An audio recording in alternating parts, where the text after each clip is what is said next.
Alright. Oh, Yeah. okay, so after many years of configuration errors, Yeah. Welcome back. to more Doom, even though we're not playing Doom. Yeah, welcome back to the Skullcast. Doom 64 was a bit too depressing. So we're playing one of my favorite games, Hyper Light Drifter. So I wanted to talk about the story of the game. Okay, All right. So story time. Yeah. Which I guess also is a very divisive subject about Doom Eternal. Apparently, Yeah. And well, I guess the first. Before we get too deep into the story or lore, what is this thing? this is your Estus flask. Oh. You remember Dark Souls? Yes, of course. Well, you pick up that thing and then you refresh your Estus flask. How do you pick up things? With the Y button. Oh, okay, great. Just ask yourself why, not how. So you were saying? I was saying, right before we get too deep into the whole story aspect, Uh-huh. the what I mentioned, the ambience. Uh-huh. I think that's sort of kind of in the story department, right? Yeah. And like we briefly talked before, I think we both enjoyed the whole environments and all of the environments. The whole world. Yes, it was. I thought it was beautiful. Yeah. The first levels, I was really enjoying just looking around. The hell on earth was so cool and it looked fantastic. And I mean, every time they introduce you to a new kind of biome or a new area, it was. It's great. It's fantastic. I mean, it absolutely keeps you interested in what's next. Oh, one thing that's very interesting about this game. No menus. No No comprehensible menus. Yes, no words. There aren't any words, and they just try to, make you understand everything without words. It's cool. You're gonna appreciate it. Oh, look, there's words. Just as I say that. Yeah, about the storytelling, it was not environmental. No. Yeah, we will talk more about that, but no, the storytelling was not subtle at all. all of the subtleties they I don't know, they managed with Doom 2016. That's one of the things that I think people complained too, was that, hey, there's too much story in my Doom. I don't like so much story in my Doom. Yeah, I heard that, which I think is very stupid. It was just a like cool shit that goes with the game. That there was not too much story. Well, there were, cinematics, which halted your game, Oh, come on. and then you got this weird character talking smack to your Ah, to you. Okay, so all of the ambience were great, right? I especially enjoy the Urdak. oh, it's. I guess in that's kind of the. I mean that's something really new, because hell, we have seen hell before, not only in Doom but in our day to day. I mean, there's a million movies and comics and media Yeah, true about that. hell, and hell is a very well known thing. But Urdak is like, oh yeah, this is a new thing that we haven't seen. I mean, we have seen alien things, but I mean the architecture and stuff, that was new. Yeah, That's a new element in Doom. I think there was a lot of maybe gigger in the whole machinery. I don't think so. Sure, because I don't think so. I think it was kind of biomechanical or No, I never got that. giggerish. I never got that. Really? Nope. I mean, there were a lot of like skeleton-like things, but I would have never thought Giger. Wouldn't you say the can maker or whatever was kind of like that? Yeah, the antagonist. Oh, no, no, Huh. no. I didn't thought so. I mean, they were. I don't know. I thought they were kind of original. I mean, it felt kind of okay. I'm not saying Not very. I'm not saying derivative, but definitely inspired for me. What are my complaints? Throughout the whole hype period of Doom, we were getting a bunch of spoilers, a bunch of little, snippets of story and lore, and everybody was just analyzing the fuck out of them, right? And that's pretty cool. That's pretty juicy, I think, always to try to understand. Yeah, of course, always cool making theories. Yeah. So once the game came out, all of not only the story, right? Like not only everything that happens, but all of the lore is pretty much there in your face. Okay, wait. We have a battle going on. We gonna have to kill these froggy people first. Watch out because we don't have much health. Okay, So yeah, gameplay is just dash and slash. cool. That's how I call this genre of games. Slash and dash. When I first finished my first playthrough, I thought that, okay, they gave me all of the story of the game. Like, I thought there was nothing else. And it wasn't very, I thought there wasn't anything else to analyze. Like, okay, they told you everything. There is nothing more, and I was kind of disappointed with that. It was, like I told you, I thought it was managed very, not elegantly. They just gave you the story in a bunch of texts and Oh it's right, like, in the pages. yeah, okay, just you wanna know everything, well then read it and then you get it. That's it. Everything is in the pages. Read the pages. And I did read all the pages,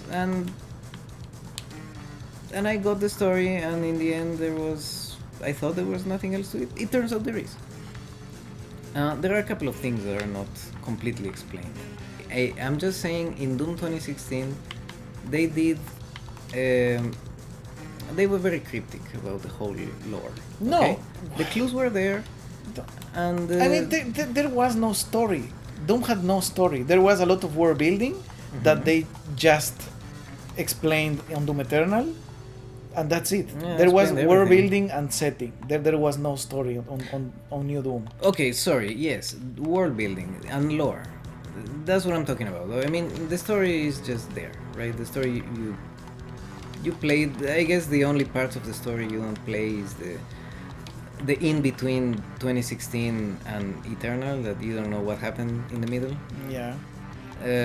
You get some snippets about, I don't know, what happened on Earth, what happened with Hayden. I guess the only thing I really don't know is where is the Doom Fortress coming from. Yeah, I don't know if there's some codex that Yeah, maybe explain I that. haven't read it, but I don't that's know. the only thing I don't know, because Hayden and everything else is explained. What happened? He came back. He blah blah blah blah blah. That's explained. The Fortress of Doom on orbit. That's the only weird thing that I'm not sure how did that happen. Yeah, I'm not sure either. I expect that it's explained somewhere that we didn't notice. Me too. Because I gotta say, the last part of the game, I probably kind of rushed through it. So whatever. Yes. Well, anyway, talking about the deepest lore of the game. Oh shit, we got some big Damn. plants we have to kill. Yeah, watch out with these guys. They will charge at you. Oh fuck. Okay, pretty easy. Oh, that's right. You charge up your weapon by attacking, Okay. much like in Hollow Knight. No. Another pretty Haven't cool played game. that. Oh, Yeah. We Focus. should. Focus. So the deepest lore of the game, or the kind of the few thing that's things not that are in not the game. explained, Okay. are like who is Hayden really, and what the hell happens with Vega in the end of the game, Oh, right. and who is the Seraphim, which apparently all of those questions are linked. Okay, who is the Seraphim? Yeah, the Seraphim is the being that gives Doomguy his His Dominus? godlike powers. Oh, right. Yeah, apparently Hayden is not a human. It's a maker. Okay, well, I will have to watch a couple of videos Yeah. regarding that.